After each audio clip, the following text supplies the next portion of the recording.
Yo, what's up, guys? Welcome to the first episode of the NBA, My NBA podcast, where we discuss main topics, do power rankings, projected wins and losses for each team, kind of discuss the needs and what needs to be done, and possibly their dilemmas, and what I think that they could do to develop for the next upcoming years. Most likely that following year, what I could to improve and so on and so forth. And today's first topic is actually talking about what the Warriors have done. Now we're going to be breaking down most teams by talking about what they've done and what they have done, and it'll be reflected off of the free agency. Then after that, I'll kind of narrow it down. Now actually, I have forgotten a trade. Now I believe Sean Livingston has retired, so I can do that. Let's say Andrew Bogut's not here, because I honestly don't know, because they did pick up Kings. Where's Kings? Willie Cauley-Stein. Okay, so right now this is kind of what we're looking at to an extent. Clay is going. He's out for give or take 8-9 months, let's say.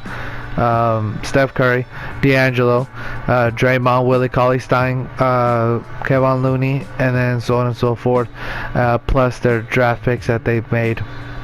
Now, I just want to discuss about how they did lose KD.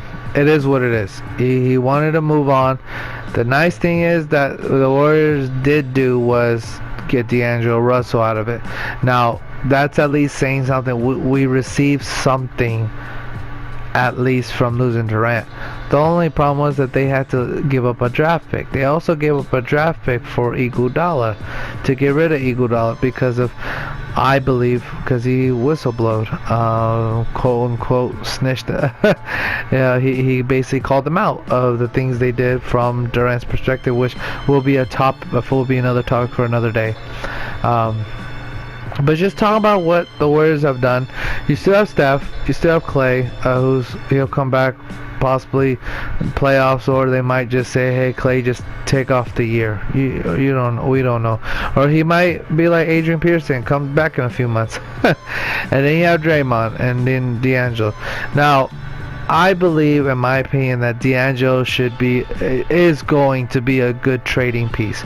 Now, just to be able to have some offense, Steph and D'Angelo can play off each other and just your turn, my turn, your turn, my turn. Just like CJ McCollum and Damian Lillard kind of does. John Wall and Bradley Beal kind of did that, and then they kind of, I don't really know what they do now because they've been honestly irrelevant to anything that's NBA, which is honestly really sad. But I believe that's how they can play this game, D'Angelo and Steph. But in my opinion, he could be a good trading piece for the Warriors. He got, I believe, 2-3 years, 4 years maybe. I don't actually remember what he got in his contract, but he'll be a good trading piece. Because they could have, the Nets could have honestly have let D'Angelo Russell go. They could have just went, hey, you're unrestricted, we're just gonna pick up Kyrie and Durant and not help out the Warriors at all. But that first pick kind of sweetened the deal and was just like, okay. But that's the thing. The Warriors, I believe, also did it for the reason of there was a possibility that if Kawhi didn't go to LA or is not going to LA, because we still don't know at the moment. Maybe by the time this video comes out, he announced it. But D'Angelo Russell was in that realm of, we'll be willing to pay you. Not obviously that he wouldn't get the max, but he would get 20 million. They would have 12, about 10 to 15 million left over to kind of spend on other players to upgrade that team, which would have been nice. But D'Angelo was in that realm, so I feel like the Warriors kind of said, because the Warriors probably had a little confidence, they're not going to get Kawhi, the Lakers. This was before the rumors came out that Kawhi is actually truly thinking about the Lakers. The Warriors was kind of like, okay, we're just going to take your second option of D'Angelo, and we can use him as a trade chip and we can kind of do whatever we want with him. And so if for some reason the Lakers really did want D'Angelo, they don't really have any trade assets, and so the Warriors can basically just toss D'Angelo wherever they want to send him, which is nice for the Warriors. I just don't know what their next step is, because I don't know if Clay will be the same when he comes back. He did get paid the max. Steph got the max. Are they going to give Draymond the max now? That's going to be the next question this year coming up. D'Angelo, they're gonna have to trade him and just start adding more pieces around the normal big three that they had. They did get Willie Cauley-Stein, which is a player I actually really like. I'm very happy that he ended up getting a decent contract. I would have loved for him to come to Boston, being a Boston fan. Or honestly, he could have been nice in LA. If the Lakers didn't get Kawhi, he would have been a nice backup. They also re-picked up Kevon Looney, and they still are developing players. They're still doing a good job.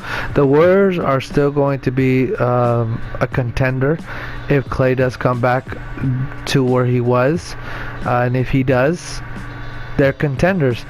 Now the only difficult thing is going to be if all three does play together, or four. He will be playing the 4. Clay will be the 3, Angelo is the 2, and Steph as the 1, or vice versa. Whatever, it doesn't really matter.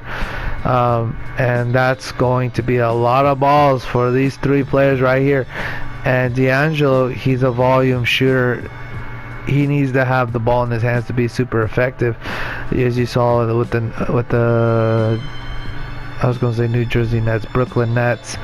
And so that's going to be the lingering question: is he going to be a Warrior for a while until they find a good trade, or are the Warriors actually settled to keep D'Angelo and keep consistently playing small ball with these 4 players, and then have Willie Cauley-Stein, who is 7 feet tall, and just have him playing the 5? He could be their JaVale McGee, a younger JaVale McGee, because he is a great rebounder, Willie Cauley-Stein, just as JaVale was when he was younger, and he still kind of is.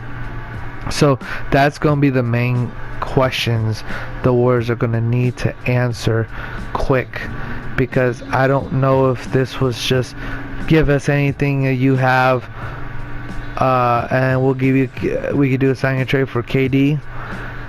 Like, it was somewhat desperate of a move, but it was a smart move, to be honest. I thought they did a good job with that. They got something out of it, but I'm wondering where they go from here, and that's going to be the question. And I would suggest to see if D'Angelo Russell can be a good trading piece and be able to get a few supporting casts, a few players, or a few picks, something, just something to be able to help the Warriors to have a future with Steph, Clay, and Draymond, and be able to consistently keep adding pieces. Like some of these bench players, Looney was playing well with Damian Jones and Quinn Cook. They played all right in the playoffs. Jordan Bell. Yeah, some of these players, their bench does need to improve, especially Livingston being gone and Andre Iguodala being traded. They need to be able to have some bench play, and that's where D'Angelo Russell can come in and definitely be that asset to be able to be traded to equip that bench. But I know it's not Jerry West. I don't know who the GM is right now, but it is what it is. If they can't find a trade for D'Angelo, hey, you got another guard. You have a small lineup, but you guys can shoot the heck out of the ball. It's going to be like Carmelo Anthony and Allen Iverson all over again in Denver, where they're just shooting the ball like crazy. There's just jump shots everywhere.